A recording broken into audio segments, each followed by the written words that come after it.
झारखंड सरकार ने कैबिनेट की बैठक में सारंडा रिजर्व फॉरेस्ट में अवस्थित 7 आयरन और खदानों को राज्य के लोक उपक्रमों के लिए आरक्षित करने का फैसला लिया है। 2 दिन पहले यह फैसला लिया गया। झारखंड में सिर्फ एक लोक उपक्रम है जो खनिज संसाधनों के माइनिंग, मार्केटिंग और गुणवत्ता के लिए गठित किया गया है।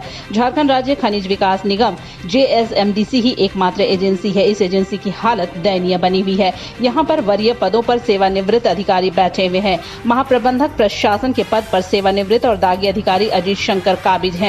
पहले 1 साल के लिए इनका टेन्योर था, अब बढ़ाकर 1 वर्ष और कर दिया गया है। इन्हें तत्कालीन खान सचिव अबू बकर सिद्दीकी ने पश्चिमी सिंहभूम से खान विभाग में प्रतिनियुक्ति कराई थी। अब अबू बकर सिद्दीकी खान विभाग के सचिव नहीं है, पर अजीत शंकर महाप्रबंधक बने हुए हैं। वैसे ही महाप्रबंधक के पद पर मुकुल प्रसाद बने हुए हैं। एक जियोलॉजिस्ट प्रवीण कुमार JSMDC के मुख्यालय प्रभारी हैं और कई परियोजनाओं के हेड हैं। बाकी पदों पर चतुर्थ वर्गीय कर्मचारी काबिज हैं। महाप्रबंधक प्रशासन एक लिपिक मनीष कुमार और चतुर्थ वर्गीय कर्मचारी संतोष कुमार के दिशा निर्देश पर निगम को चला रहे हैं।